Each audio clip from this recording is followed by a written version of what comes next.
Palghar police अधीक्षक यतीश देशमुख यांच्या मार्गदर्शनाखाली 37वा रस्ता सुरक्षा अभियानानिमित्त वाहतूक शाखेच्या वतीने विद्यार्थ्यांमध्ये जनजागृती करण्यात येत आहे।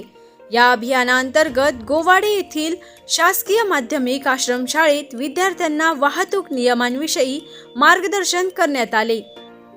वाहतूक शाखेचे प्रभारी अधिकारी सुरेश साळुंके यांच्या नेतृत्वाखाली 15 जानेवारीला या विशेष उपक्रमाचे आयोजन करण्यात आले होते। महामार्ग जिल्हा वाहतूक पोलीस अंमलदार मोहन मुंडे आणि योगेश कमलाकर यांनी विद्यार्थ्यांना रस्ते अपघात टाळण्यासाठी पाळावयाच्या नियमांची माहिती दिली। ज्याच्याकडे लायसन आहे त्याच्यावर काय होणार आहे का गुन्हा दाखल होणार नाही, म्हणून लायसन पाहिजे। लायसन नसेल तर फाईन किती 5,000 फाईन आहे, बरोबर आहे। म्हणून लायसन आपल्या जवळ पाहिजे। नंतर डोक्याला हेल्मेट पाहिजे। ते हेल्मेट कशाला घालायचं आहे की आपला जीव वाचण्यासाठी। हेल्मेट घातल्यावर काय होतं, जीव वाचतो नाही। आपल्याला पोलीस फाईन मागतो म्हणून नाही, तर आपला जीव वाचण्यासाठी सीट बेल्ट करावा लागेल। सांगा बघू, सीट बेल्टला फाईन 1000 रुपये फाईन आहे। मी का ठेवलेला 1000 रुपये फाईन? तिथं कारण आहे की आपला जीव वाचला। सीट बेल्ट आपण लावून काय होतो की किती मोठा ऍक्सिडेंट झाला तरी आपल्याला काय होत नाही।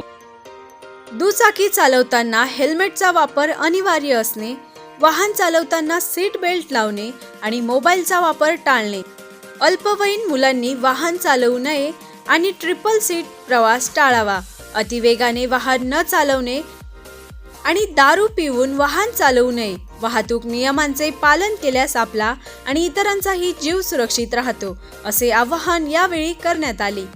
या कार्यक्रमाला आश्रमशाळेतील शिक्षकवृंद आणि विद्यार्थ्यांनी उत्स्फूर्त प्रतिसाद दिला। पोलिसांच्या या पुढाकारामुळे रस्ता सुरक्षिततेचा संदेश तळागाळापर्यंत पोहोचण्यास मदत होत आहे। आरबी न्यूज साठी मलिक शेख, मोखाडा।